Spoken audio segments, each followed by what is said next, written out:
Hey, Show Me Nourish Land. Michelle Rawls here, your licensed nutritionist, nurse, and owner CEO of Show Me Nourish. So I wanted to come to you guys and give you an update. Today is day 21. 3 weeks, guys. 3 weeks in. I've got 3 weeks more to go. I'm doing great. I feel good. I had a very rough night last night.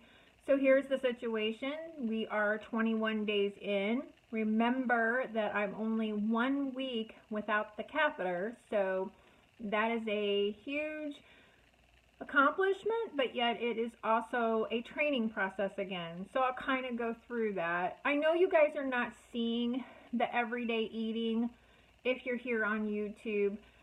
If you're following me on IG, then you're definitely seeing all the daily eating and what I'm utilizing. So I'm going to go over that real quick.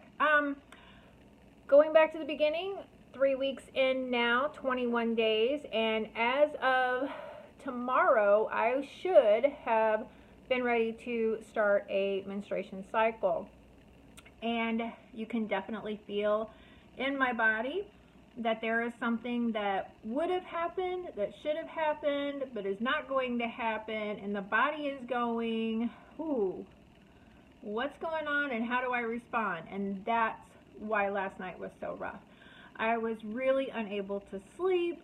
I was having a very hard time not being satisfied with food. I was eating strawberries with honey and Greek plain 0% fat yogurt.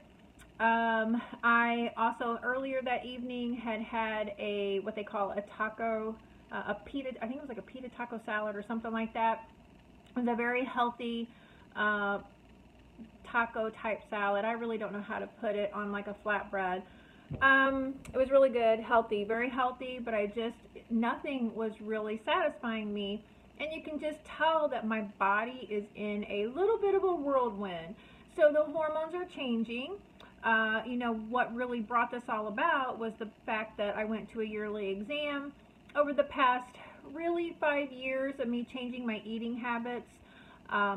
The menstruation pain was progressing, was getting worse. I was able to do some things that would change that, but then there were many other times that I just could not take the pain. I would be down for 3 and 4 days. Every 21, it's about every 15 to 21 days I was menstruating, so I wasn't even making it on a 28 to 30 day cycle. Really having some issues. So went and saw my OBGYN, and she said that absolutely I had a lot of fibroids in that uterus, and I had some tumors, which all came back benign. And when she took out the uterus and had it all checked out, everything has come back totally negative. So I'm very, very grateful for that, which, you know, my history of cancer and having leukemia like I do, these are just things, you know, that could have happened and didn't happen. So I am grateful to God upstairs. You have no idea. I've done a lot of praying. I've done a lot of sharing, you know, my relationship with Him, with many other people as well. And I'm very grateful that He came through for me. So there's that. We have the food intake as well as some other things to discuss. So here it is. I have been doing a lot of bone broth. I drink at least every day 1/4 to 1/2 cup of bone broth. You really need to make your own. It is not something that you really want to go out on the market to purchase. You can. I do, and I have. That is for those times that I'm not able to get in there and make it. I do have the ability to make it. I just haven't done so recently. So yes, I've been very bad, and I went and I bought it. So there's that. I have done high antioxidant foods as well as my antioxidant mineral drink from LA.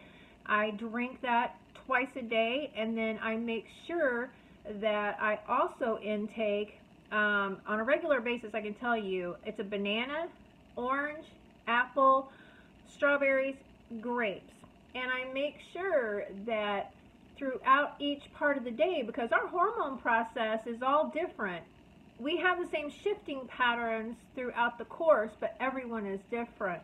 So I will intake throughout the day how my hormones are responding. And only I know how I'm responding, and only you know how you respond. So when I'm working a plan for someone and we're doing a hormonal situation, I have to be very in tune with what they've got going on, which means they have to be very explicit with me as to how they're feeling, what their cravings are, how they're functioning, so that I can give them the right foods in order to counter those hormones. So throughout the morning, I may need to eat a banana and an apple. Throughout the evening time, I may need to bump it up with an orange. I may need to really boost with some other vegetables as well, which right now I'm utilizing, because I'm in that phase, I'm utilizing the mushrooms, and I'm utilizing broccoli in order to really boost my body to counter those hormones, because they're in that stage. So there's that. Many other foods that you can, go onto my website to learn more. I do a lot of educational on there as well. And just because it's new and up and functioning, I've got a lot of work to do, so bear with me. You'll get the education, I promise you that. Right now, though, I have really not a whole lot more than just the fact that I can tell the hormones have changed. Now, here's the deal. I was having some issues with breakouts prior to going to the doctor, and that was part of the issue, is that she was explaining to me how when we get to this stage, guys, I'm going to be 47 March the 25th. So, wow, it's amazing to hear that number. But anyway, being as I'm going to be 47 on March the 25th,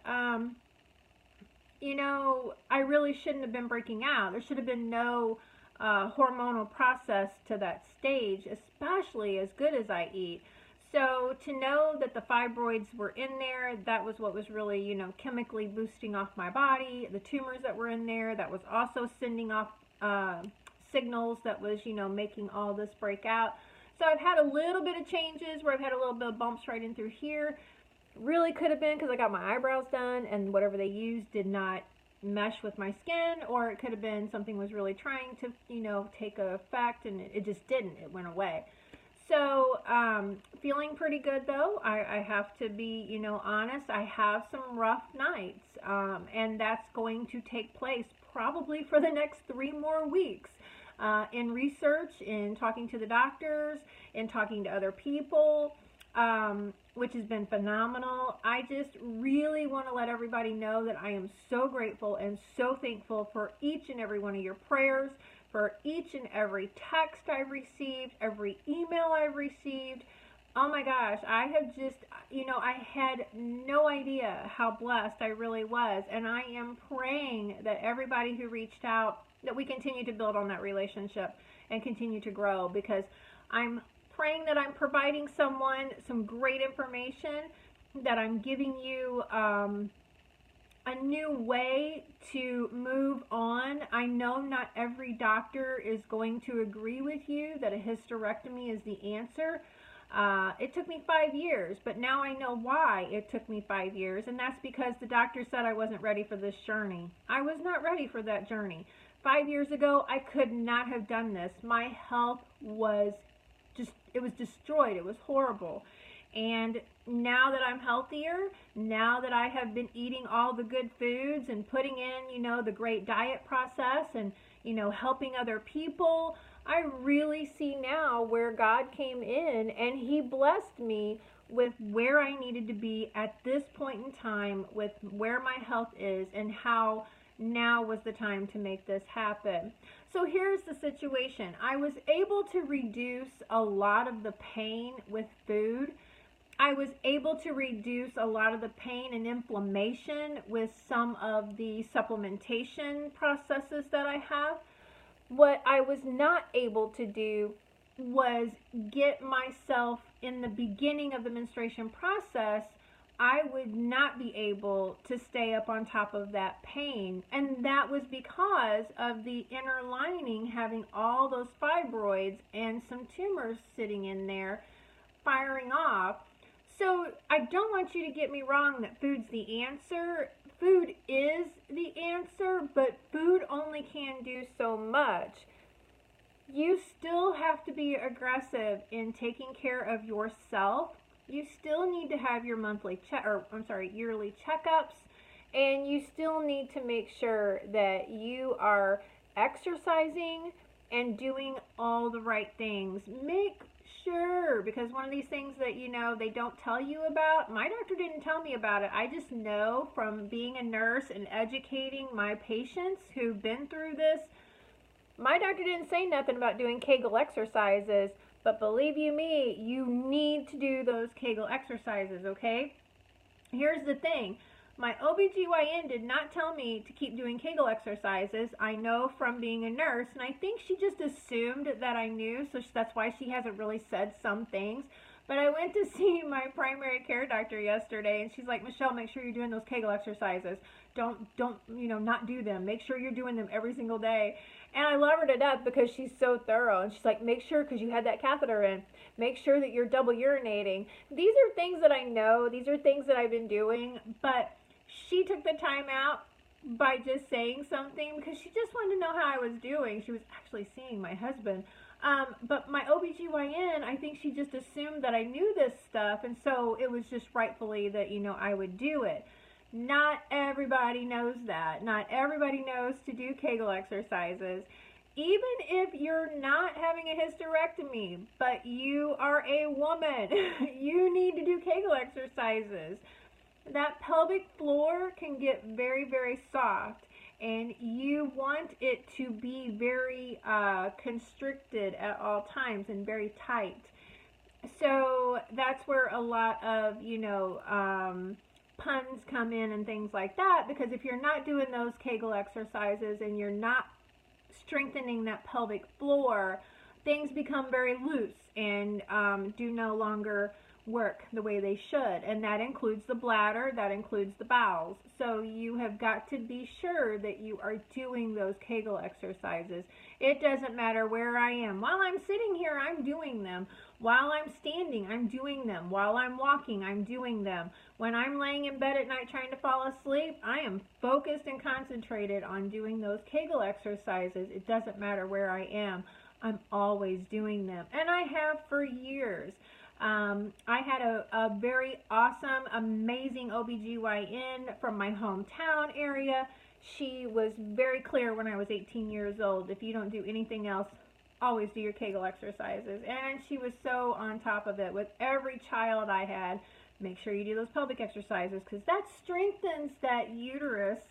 And now that I don't have it, though, what am I strengthening? Well, I'm actually strengthening that pelvic floor. So, very important, ladies out there, whatever, if you don't get anything else out of this, make sure you got that part.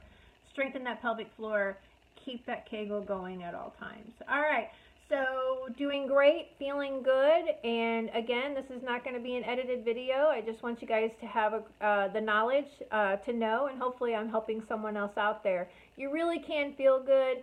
You really can keep your weight under control. You really can keep yourself healthy during this process.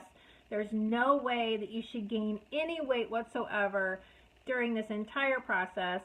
I have not gained a pound. I have not lost a pound. I have stayed exactly the same all 3 weeks that I've been back to the doctor. So if I can do it, you can do it too. So don't make those excuses that the cookies look great and they told me to lay in this bed and not move, or those sandwiches look amazing and I'm really hungry, but I can't move off the couch to get them. They told me not to move. Don't do that. Get yourself up, walk, do what you need to do. You know you're not supposed to lift. You know you're not supposed to bend or strain.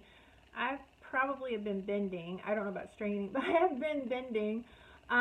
Bending over to pick up things, I feel good. I do have to take it easy. I can wear myself out. That's par for course. I'm only 3 weeks out from surgery, but you still can get up and go. Don't make these excuses. They just don't help you. So hopefully I'm helping someone out there. I love you all. Thank you for your great support, and I will be back to see another journey process. We'll see what happens. I may do another one in a week. I may do one quicker than that, but definitely keep you updated. All right, guys. Chat soon.